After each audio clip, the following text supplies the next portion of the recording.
1657 में पुरंदर किले में जन्मे संभाजी छत्रपति शिवाजी महाराज और सईबाई के पुत्र थे। बचपन से ही उनकी आंखों में तेज और मन में उत्साह झलकता था। छोटी उम्र में ही उन्होंने संस्कृत, मराठी, फारसी और हिंदी जैसी भाषाओं में निपुणता हासिल कर ली। उनके पिता शिवाजी महाराज, जो मराठा साम्राज्य के संस्थापक थे, ने संभाजी को एक आदर्श शासक और योद्धा बनाने के लिए कठिन प्रशिक्षण दिया। 1680 में जब शिवाजी महाराज का देहांत हुआ, मराठा साम्राज्य में सत्ता को लेकर उथल-पुथल मच गई। कुछ दरबारियों और रिश्तेदारों ने संभाजी के खिलाफ साजिशें रची, लेकिन संभाजी ने अपने दृढ़ निश्चय और नेतृत्व से सभी विरोधों को शांत किया। उन्होंने खुद को मराठा साम्राज्य का छत्रपति घोषित किया और शासन की बागडोर संभाली। युवा छत्रपति के सामने चुनौतियां कम नहीं थीं। एक ओर मराठा साम्राज्य को एकजुट रखने की जिम्मेदारी थी, तो दूसरी ओर मुगल सम्राट औरंगजेब की विशाल सेना उनके साम्राज्य को निगलने के लिए आतुर थी।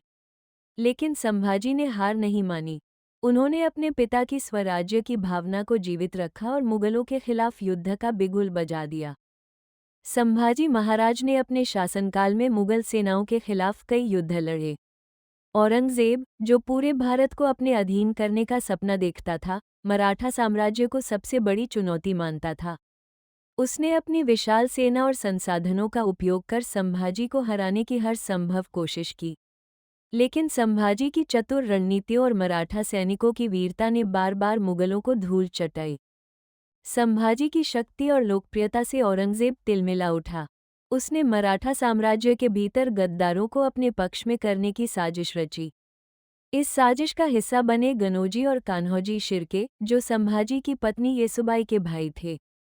इन गद्दारों ने मुगलों के साथ मिलकर संभाजी को फंसाने की योजना बनाई। 1689 में संगमेश्वर में संभाजी अपने कुछ विश्वासपात्र सैनिकों के साथ थे। शिर्के बंधुओं की साजिश और मुगल सेना के अचानक हमले ने उन्हें घेर लिया। संभाजी ने वीरता से मुकाबला किया, लेकिन विश्वासघात के कारण वे मुगलों के हाथों पकड़े गए। मुगलों ने संभाजी को तुलापुर लाकर औरंगजेब के सामने पेश किया। औरंगजेब ने उन्हें इस्लाम अपनाने और मराठा साम्राज्य को समर्पित करने का आदेश दिया। लेकिन संभाजी ने औरंगजेब के सामने सिर झुकाने से इनकार कर दिया।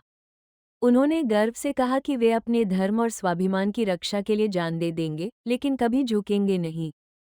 औरंगजेब ने क्रोधित होकर संभाजी को भयंकर यातनाएं दी।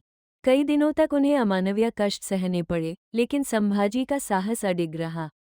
अंततः 11 मार्च 1689 को तुलापुर में उनकी हत्या कर दी गई। लेकिन उनकी मृत्यु केवल एक अंत नहीं थी, यह मराठा साम्राज्य के लिए एक नए युग की शुरुआत थी। संभाजी महाराज की शहादत ने मराठा साम्राज्य में क्रांति की ऐसी लहर पैदा की, जिसने औरंगजेब के सपनों को चकनाचूर कर दिया। उनके बलिदान ने मराठा सैनिकों और जनता में नया जोश भरा। येसुबाई और उनके पुत्र शाहू के नेतृत्व में मराठा साम्राज्य ने न केवल अपनी ताकत बरकरार रखी, बल्कि इसे और विस्तार दिया।